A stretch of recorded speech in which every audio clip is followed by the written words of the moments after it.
right. So back at it in Great League with my Scrafty, Tentacruel, and Cresselia team. And this time, you know, I'm using Shadow Cresselia. I've made a video on this already. That's the newest addition to the team. I suppose the Scrafty technically with Thunder Punch is also an addition. But this team's not going to be the same with the new move update, so I'm trying to get some value out of it because I've been running a variation of this team since Season 3 of Go Battle League. It's kind of insane to think that after all these years, Counter is getting nerfed. Kind of crazy. Anyways, this first match isn't necessarily the best example of how good the team could be in the Great League because it seems my opponent just disconnects. And granted, I don't know how much it actually mattered that they disconnect because I could take a couple hits from Sandslash with Scrafty without shielding, and I would have saved that shield for my Cresselia with the Annihilate. So I don't know. Kind of a... I guess if I would have... You know what? I think I would have been okay there still, even if they didn't disconnect. This match, though, the Vigoroth lead can be a little annoying, but I'm going to actually switch in Tentacruel here just to generate a little bit of energy, and they are going to end up bringing in Talonflame here, which initially I wasn't really thinking much about it, that this is actually not a good switch in to bring in. I don't know what I was thinking when I was playing. Maybe I was like half paying attention, but I don't shield on my Tentacruel here, I guess assuming that they might go for Flame Charge. But it should have been pretty clear to me that Tentacruel was actually a good pick here if they brought in Talonflame on Tentacruel. So a little bit of a mistake on my end to just not shield at all. I mean, even if they went for Flame Charge, I feel like I need to keep some of that health on Tentacruel because that maybe could have even been like a farm down scenario. Potentially. No, I think actually the fly is the only thing that actually mattered. I think the fact that I didn't call the charge bait correctly or whatever. And then they have Skeletors in the back, and that's kind of what I was trying to say is because I ended up sacrificing my Tentacruel. I mean, granted, did Tentacruel really have enough health to really even do anything against Skeletors? I mean, maybe I would have traded shields with Talonflame, and then maybe I could have done something with my backline, but more than likely this was going to be a tough battle. GG. Alright, so the next one, I get Altaria lead. Not a really good lead, but not the worst either. They do end up having a Shadow Ferrothorn safe swap, which, you know, not the worst, not good. I can take at least one Power Whip, and I'm going to do that. So now I'm going to just go for Scald. Fortunately, I do get attack drop. It's not really going to matter that much on my Tentacruel here, but I think that what I was thinking was, you know what, I may in fact be able to flip the switch if I just double shield, and maybe this is more valuable. But then I think I decided, you know what, I should just let it go and farm energy with Scrafty. That way I can throw Foul Play into Altaria, and then depending on what their backline is, I could get lucky. So they end up bringing Azumarill here, which I really was not expecting them to do. I don't know why they brought in Azumarill, maybe just because it does have a pretty good matchup here. But the irony is that there's actually a better matchup for Scrafty than the Altaria. So I am just throwing the Thunder Punch. With the Thunder Punch update, it actually makes it a little bit better here against the Azu. So I do all that damage, and I bring in the Cresselia. So from here, it's looking a little dicey. I'm going to go for a Moonblast into Altaria. They do commit a shield, which makes sense. And I am getting a little nervous, but fortunately for me, they do end up throwing the Sky Attack here, which I think is game-changing. Otherwise, I don't think I could have pulled off a win here, because they could have just farmed me, realistically, if they were counting properly, and just swept me. But fortunately, because I got nervous and they threw the Sky Attack, I am able to get enough energy here with my Scrafty and pull off the win. It's kind of crazy. Feraligatr lead, not too shabby for Scrafty. I mean, we do get CMP tie, which I am going to lose. I'm fortunate that I can resist the Shadow Claw being a dark type, but other than that, this is still a really scary matchup because the Hydro Cannons are going to hit really hard. So from this scenario, I'm just going to switch in Tentacruel. I'm going to tank a Hydro Cannon to the face, and that way I can save my shield and generate a little bit of energy for whatever they decide to bring in. It ends up being Registeel, so I'm just going to throw the Skull to get that potential attack drop. I got very lucky and end up getting the attack drop.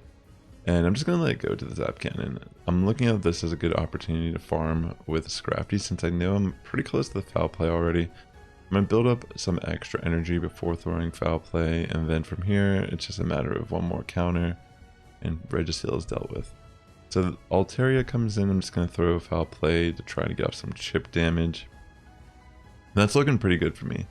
They end up bringing in the Feraligatr, and at this point I'm thinking, you know, I maybe can benefit from shielding here because I'm going to be able to throw off another Foul Play, maybe get the shield on Altaria, and they end up not shielding.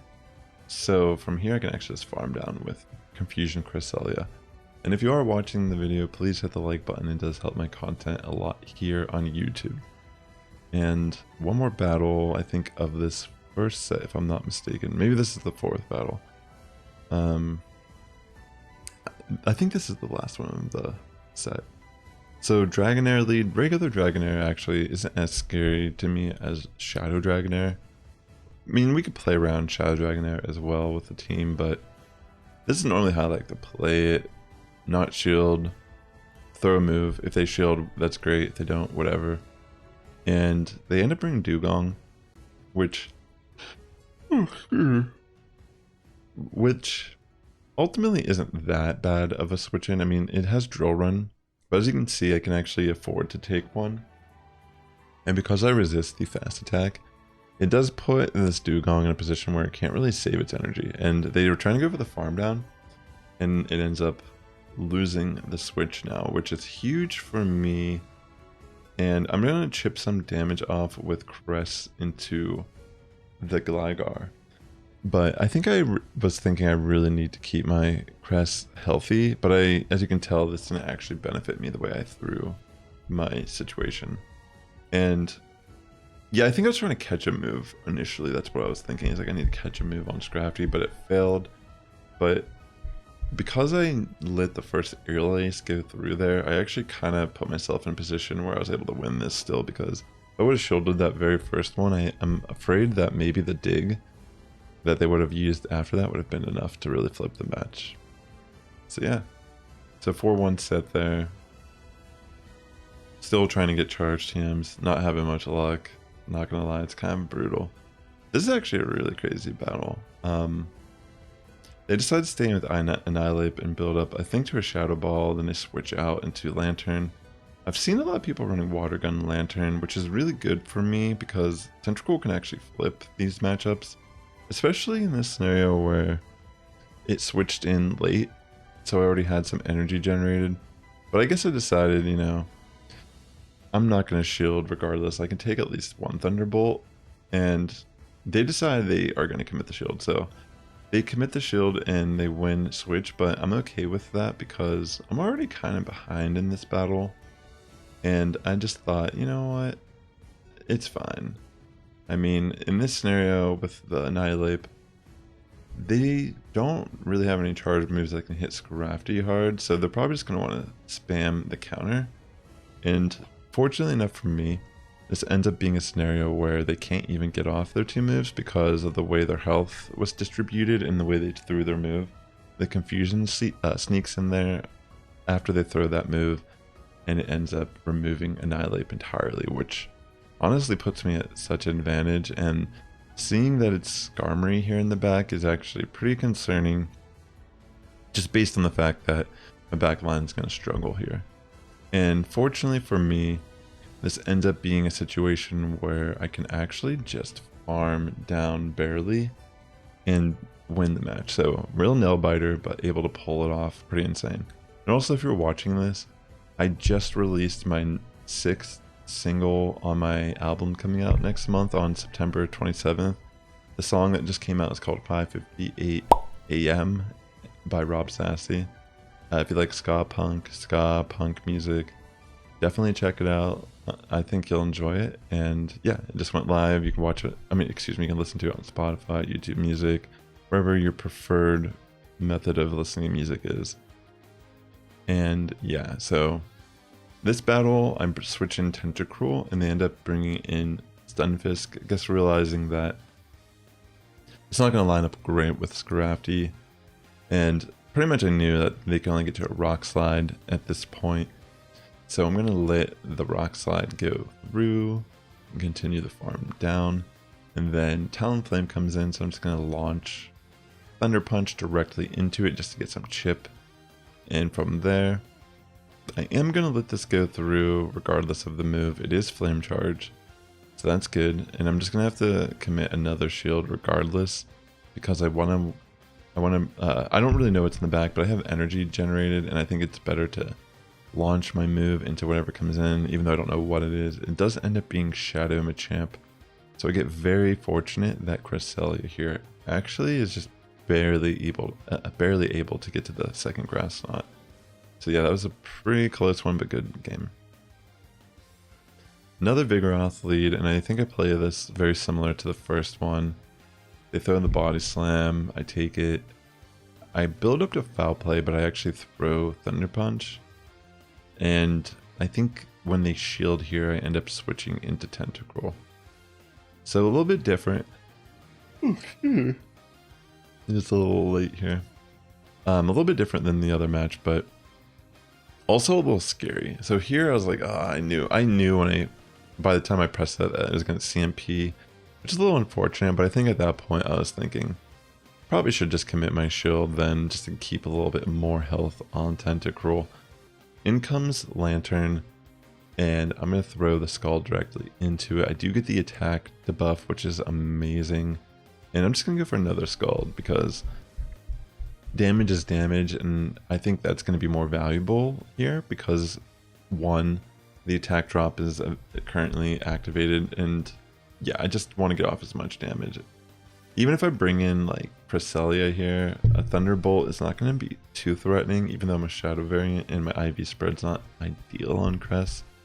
But they end up having Wigglytuff in the back, and when I was looking at this, I was thinking initially like, how am I going to overcome this? Because Wigglytuff has so much health left, but for some reason, my opponent did not shield that. And I was like, bro, like the charm that they had was not enough to take down Scrafty already knew it wouldn't be. And I was like, wait, counter could actually remove Wigglytuff here, ironically.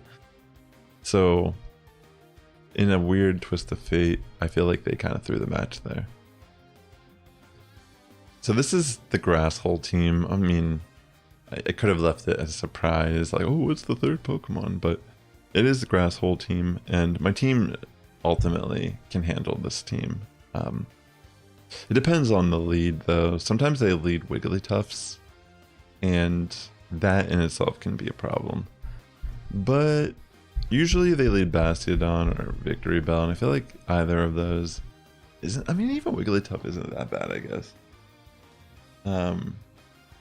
Yeah, I guess not. It's not.